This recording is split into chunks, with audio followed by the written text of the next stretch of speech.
Alright, in this video, we're going to talk about why you should do the bike trips. Let's check it out.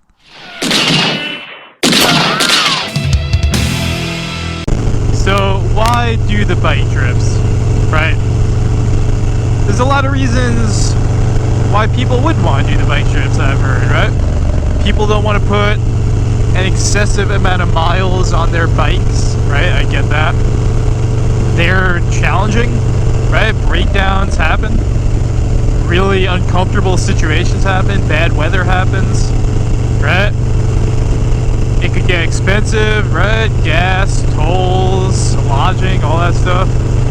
You know, these are all reasons why I can see someone not wanting to do the bike trips. I get it. But I'm making this video just because about 2 weeks ago or so, I was on my Super Glide Sport. A very, very different bike than what I'm on right now. And I was riding home to Brooklyn from the Catskills, and you know, usually when I do that, I check the weather where I'm at, and then I check the weather where I'm going, you know, and both seemed fine. It was like overcast, nothing crazy, you know, crazy amount of rain coming or whatever. I get maybe 10 miles into my ride, and the sky just straight opens up, dude, and I'm on the highway, and I'm talking like, this was really, really heavy rain, you know, to the point where visibility was bad. You know, I don't have the same wind protection on my FXDX that I have on this bike, so I'm not used to getting pelted that hard by rain anymore, back when I used to just run a different fairing. So I'm like dealing with that, and it was, and it's cold, and I'm already soaked to my socks, and I still got 90 miles ahead of me with no end in sight, you know, so I'm completely miserable, and I'm just totally on my edge, right? Because again, visibility's down, stopping power's down. You know, most people probably would have pulled off at that point and just waited, but I don't know, I just don't like to do that. You know, I have my goal, I have my target, I gotta move towards that. Not that I'm saying that that's the right thing to do. But I was just thinking, you know, when I was in that situation and I was just so miserable, and then all of a sudden, it just brought me back to all the many, many bike trips I've done over the years, and how many times I've been in situations like that, if not worse, thousands of miles away from home. And just conjuring up the images of these old bike trips and these past challenges and everything, you know, I just realized in that moment, I was like, yeah, I've done this before. You know, I know what I'm doing. This is nothing. It is what it is. It was just shocking to me because my mindset is expecting that type of weather and that type of situation on the bike trips, but not when I'm just casually doing 100 miles at home. And then I just realized in that moment that I knew what I was doing, I knew the situation, right? And I had all the challenging bike trips under my belt to thank for that, right? Because as I'm doing this insanely wet and gnarly ride, I'm passing all the overpasses and I'm seeing bikes pulled off in that tunnel just on their phones, you know, waiting. And that probably would have been me. You know, if I wasn't so used to this situation of being destroyed by the weather. But again, when you get the bike trips under your belt, it makes you a more experienced rider. It makes you a more hardened rider. And situations that would really send some shock into your system before you do the bike trip, well, you're kind of hardened and used to them at this point. And I feel like that's one of the arguments for doing the bike trips, is you're challenging yourself, you're putting yourself in a really hard situation, and there's only room for growth. That's how growth happens. You want to grow? You gotta be uncomfortable, man. You gotta be challenged. So yeah, it just kind of had me thinking, because I'm doing a bike trip right now. You know, I'm on my way up to the Adirondacks. I'm challenging myself by not only doing it solo, but camping, for moto camping for the most of it. So I don't know, I figured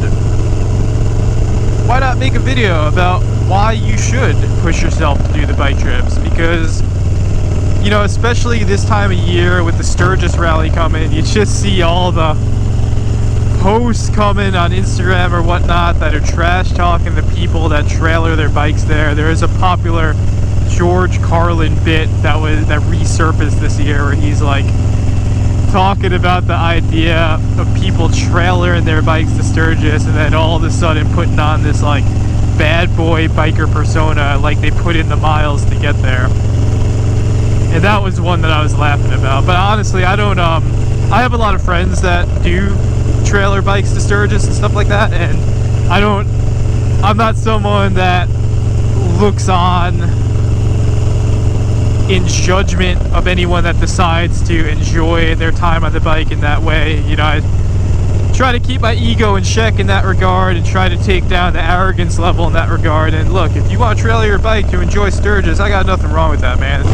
Me personally, that's not how I like to do it. That's not how I get the most out of my Sturgis trip. But if that's what works for you, you know, whether you got a bike that, you know, you're putting in a show or something and you don't want to put the miles on it, or whether you just don't want to put in, you know, 700 plus miles a day, 700 plus mile days, I get it. It's not for everybody, you know.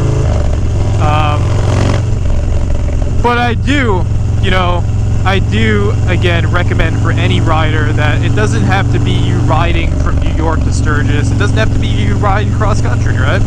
You can even just do a trip like what I'm doing right now. I'm doing 300 miles right now. You know, that's nothing. But it still feels to me like I'm doing a bike trip right now. I'm still challenging myself. So I would say even if you don't have to go far, but you should put yourself in those situations and challenge yourself, because you might find that not only do you come back a stronger and a harder rider, but you might find that you enjoy it. And me personally, that's what I think is the best way to see the country and spend my time on my bike. You know, that's always been my riding style and continues to be to this day.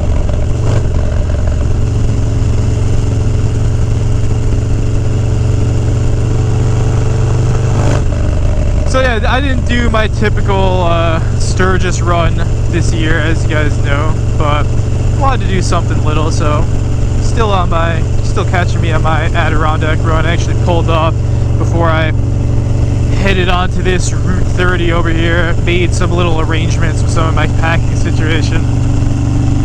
You know, that's the difference between the Biltwell Xfill 80 and the Xfill 65 is I don't have those straps that I'm used to on the 80, so I'm doing all bungee cords with this packing job, so I'm definitely riding with the slight paranoia in the back of my mind of certain things possibly falling off the bike.